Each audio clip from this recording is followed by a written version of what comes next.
Hello, thanks for tuning in. Today, we're going to talk about toxic polarization and threat. Why is it that we get as polarized as we do? Well, the short answer is it's because we feel threatened. Before we dive into that, let me just introduce myself. My name is Tom Breeden, and I'm the pastoral advisor at the One America Movement.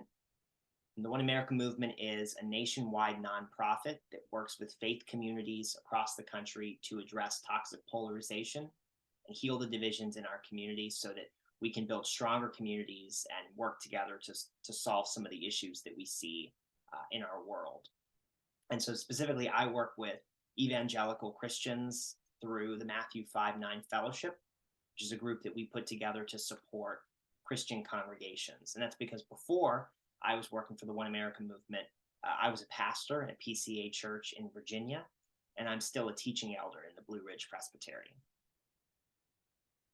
So you just heard me mention that I am a teaching elder. I'm a pastor, not a neuroscientist, not a social scientist. For all of that research in this presentation, we rely on our science partners at organizations like Over Zero and Beyond Conflict and More in Common. They do really wonderful research about the divisions in our culture, the way that our bodies react to those divisions that help us to think through those things in a theological way that we'll present in this presentation. So really grateful to them. If you want to know more about data, these are all great resources to check out. I've already said it a few times, and I know you see it in the headlines, this word polarization. But what exactly do we mean when we say toxic polarization? Well, first, I want to distinguish toxic polarization from normal polarization. And that's because not all disagreement is bad. So, normal polarization is when I disagree with you on the issue. We have different preferences, but there's room for multiple perspectives on this. So, for example, should a church have a worship band or a choir? Well, there's room to live and let live on that. You might have strong opinions one way or the other, uh, but how you answer that question doesn't decide if somebody is orthodox or not, right? Well meaning, sincere Christians can have thoughtful reasons for why they take the position they take, and we live and let live.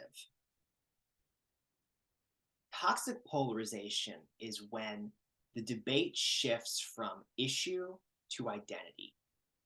It's no longer just that I don't like your opinion, it's that I don't like who you are. That because of your beliefs, your team is evil and must be stopped. And so in this case, disagreement becomes this righteous crusade where one side is the hero and the other is the villain, and the villain has to be stopped. And as you can imagine, disagreement like this gets worse and worse. Because if it's a winner take all high stakes battle, then you do what you have to take you do what you have to do to win. And if one side sees the other side coming at them so hard, they respond in kind, and that just creates this escalation where the conflict gets worse and worse. And when we look around, that's exactly what we see.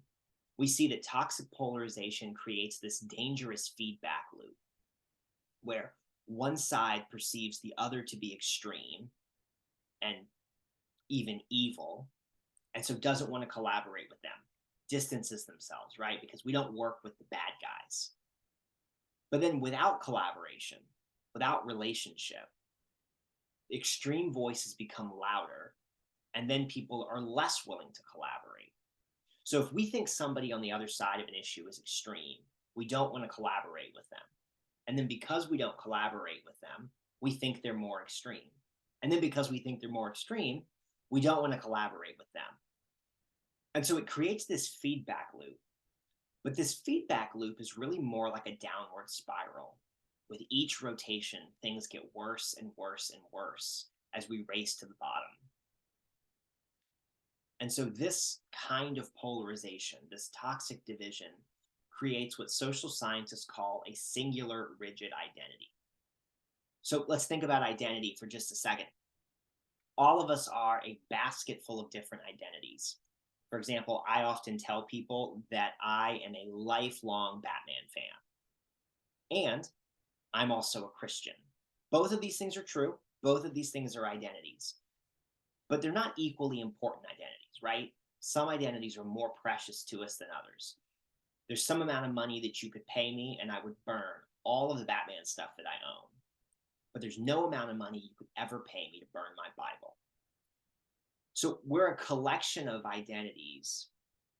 And so some of those may cause us to differ with other people in our communities, and others may give us points of commonality with people in our communities. But as polarization becomes more toxic, we get boiled down to one single identity. It means you're either, for example, a Democrat or a Republican, and never the two shall meet, right? You're this or you're that. You're the hero team or the villain team, but there can be no overlap in between. And the problem is, where does that leave someone like Bob and Larry, who are neither donkeys nor elephants? So these singular rigid identities pitch us into conflict. And as this feedback loops gets worse, and these singular rigid identities get entrenched, the potential for disaster grows as well. So in a healthy society, we have us and them. We can recognize all of these different identity groups, and these groups can coexist and live together, right? We have Christians and we have people who are not Christians, and everybody can live a fulfilling life in a healthy society. As polarization gets worse, we get into an us versus them mindset. And this is when people who are in different groups become threats. People who disagree with us are other, and then it becomes a conflict. And as that polarization gets worse and worse, in most extreme forms, it can get to an us or them mentality. And that means only one group can persist. And this is where we get to places like genocide and extreme group targeted violence. So this downward spiral can really lead to some really awful, dangerous places. So how does that happen? How do we get to this place where we have these groups and these groups come into conflict and we rub each other until it's us versus them, and maybe in extreme cases, us or them? How do we get here? Before sin intruded on God's creation, there was only one thing in the whole Garden of Eden that wasn't good. And it's that Adam was alone. So God made Adam and Eve so that Adam would have a companion. And in that act, God created the first group. This is what we see in Genesis chapter 2, verse 18. Then the Lord said, "It is not good that man should be alone. I will make a helper fit for him." And so groups are something that God has hardwired into who we are. We were made to have relationships with other people. We were made to form these groups. When I was pastoring in Virginia, I was pastoring during the early stages of the pandemic, where social distancing was the buzzword, right? And thankfully, the congregation that I served was spared so many of the ugly things about COVID. I didn't do any funerals. Nobody lost their job. Nobody was furloughed that didn't have savings to get through. Like, we were in really, really good shape as a community. But I would get these phone calls where people would call me and they'd say, "Tom, I have so much to be grateful for. I know that people have it worse than me, but I just feel bad. Like things are just hard, and I'm tired, and I'm grouchy, and things are just bad." And I would point back to this verse and say, that's because we're feeling this strain on our relationships. Right? We were made to be together, and when we can't be together, it's hard. And so we form groups, and we'll form groups over just about anything. And because our groups matter to us, we defend them. We defend them when we perceive that they're under threat. Now, these threats can be real, they can be exaggerated, they can be baseless, they can be constructed. It doesn't matter if the threat is true or not. What matters is that we perceive the threat.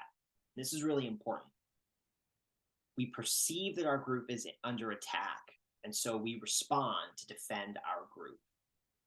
And so how do we respond? Well, some of that depends on the type of threat that we perceive. So there are threats to safety and security, right? This could be a very physical threat. If an invading army showed up in your neighborhood, that would be a threat to your safety. There are threats to assets, status, and power.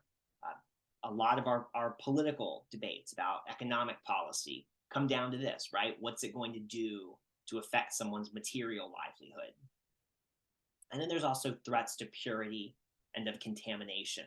This could be threats of purity to doctrine, right? In New Testament terms, we talk about the purity of the gospel. But it could also be in a very, very literal sense, things like viruses and diseases, right? Being contaminated in that sense. And each of these threats produces a certain type of emotion. So threats to safety and security provoke fear. Threats to assets, status, and power provoke anger. Threats to purity or threats of contamination provoke disgust.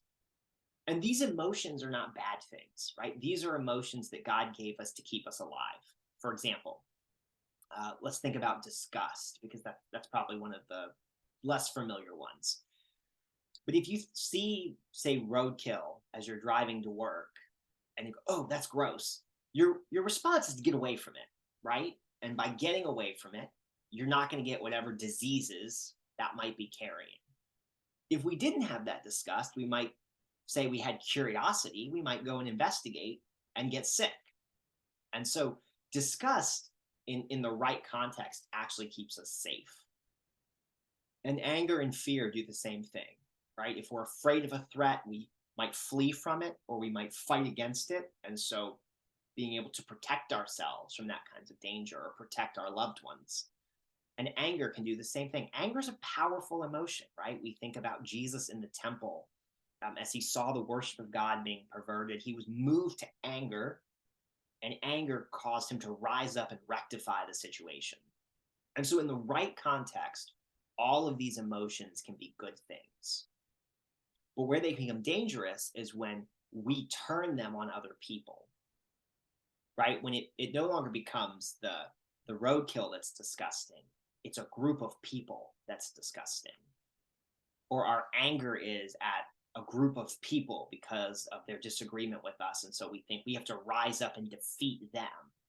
This is when we start getting into places of toxic polarization, when we're not so concerned about issues, but we project things onto people and the identity groups. So what are we supposed to do about this? I've pitched this problem of this division, and it's a division that I think many of you probably feel. I'm recording this shortly after Thanksgiving, and so there's a chance that you've got some recent examples of this kind of division. So what are we supposed to do about it as Christians? And to close out, I want to look at Paul's example, because 1 Corinthians is a letter written to a divided church. And so what did Paul say to them to reduce their sense of threat and bring them back together? And as it turns out, many of the same things that he did in Corinth are the same things that social scientists recommend for us today. So let's look here at emphasizing shared identities. Paul writes in 1 Corinthians 3, verses 5 through 7, "What then is Apollos? What is Paul? Servants through whom you believed, as the Lord assigned to each. I planted, Apollos watered, but God gave the growth. So neither he who plants nor he who waters is anything, but only God who gives the growth." And so as these factions were forming in Corinth, where people would say, well, I'm on team Apollos, and someone else would say, I'm on team Paul, Paul writes and says, you're all team Jesus. Like, it doesn't matter. It doesn't matter if you're team Apollos. It doesn't matter if you're team Paul. It doesn't matter where you learn the gospel from. What matters is that you learn the gospel of Christ. And this is our shared identity. And so as we think about the different divisions that can come up in let's just think our own congregation, right? Within our Christian community, we think about the divisions that could separate us from one another. and cause us to bite and devour one another. Paul reminds us to go back to this truth that we are all Christians. The other thing we can do is to model positive norms. So norms are the expectations of a community, right? If you walk into an elevator, you sort of know how you're supposed to behave, right? You sort of get to one of the edges, you make room for other people, you don't typically turn your back to the door. These are just things you know because as you get in an elevator, this is what you see people doing. Well, our lives as Christians are the same way, that we learn following Jesus together. And one of the ways we learn it is through the example of other people around us. And so Paul says in 1 Corinthians 11:1, be imitators of me as I am of Christ. And so Paul is being a norm setter. He's looking to Jesus and he's letting Christ's teaching determine how he lives. And he's letting the way that he lives serve as an example to other people in the community.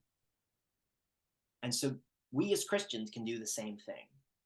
That when we see toxic behavior, when we see people sowing division, we can embody something different. We can embody people who are quick to listen and slow to anger. We can embody all the wisdom of the Proverbs to show something that's countercultural and promotes this kind of unity. Another way to address these threat perceptions is to complicate the narrative, right? Threats work when there is a clear threat and threatened, an us and a them, right? A hero and a villain. This is how threats are constructed. And one of the big divisions in the church in Corinth was over food that was sacrificed to idols. So people had come out of a Gentile background into the faith where so many of the meat markets sacrificed their meat to the idols and then they sold them.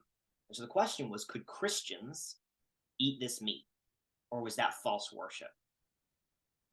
When Paul addresses the controversy, he doesn't pick a side.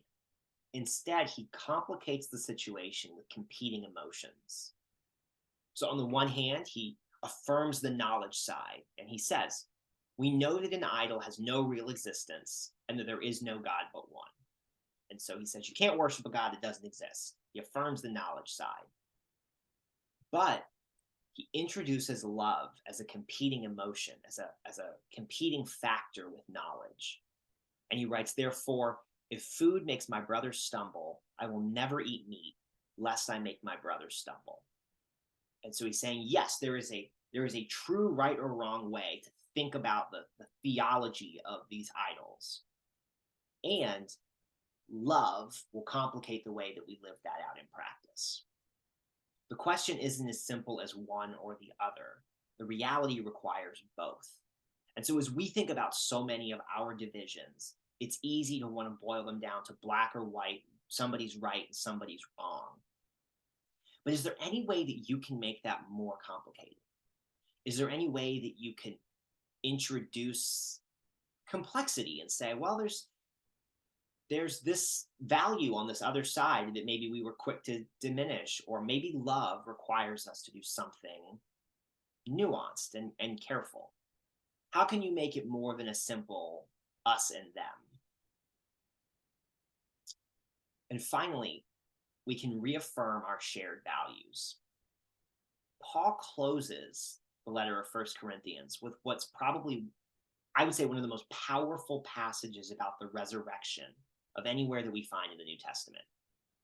He writes, for I delivered to you as of first importance what I also received, that Christ died for our sins according to the scriptures, that he was raised on the third day in accordance with the scriptures, and that he appeared to Cephas, then to the 12.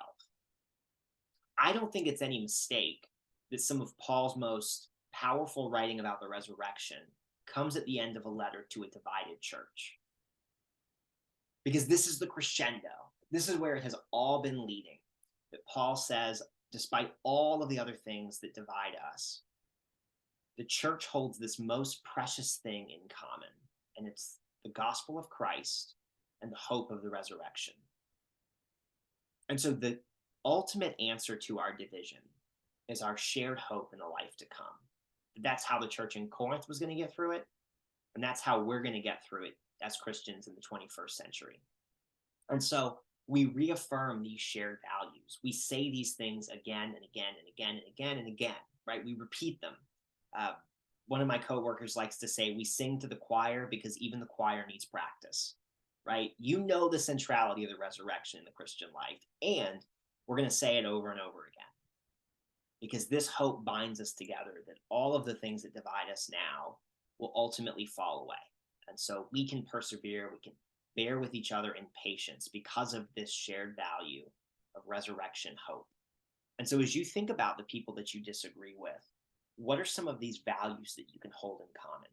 Our Christian faith makes it easy, right? We have a lot of shared values, but even people who don't worship like we do, even people who don't follow Jesus, what are some of the values that we can share, that we can reaffirm, so that we can trust that other people are coming in good faith, that we can sort of cling to some common narratives? Um, Ask yourself what some of those things might be. And so, just to summarize the way that Paul responds to division in Corinth, he emphasized their shared identity as Christians. He modeled positive norms as an apostle. He complicated the narrative around food that was sacrificed to idols, and he reaffirmed their hope in Christ. And so, as we do these things, following in his example, we also can address some of the toxic division that's built up around threat, right? We can turn that temperature down and not see others as dangers. So that is it for this presentation. But if you'd like to know more, you can check us out online at either oneamericamovement.org or matthew59.org.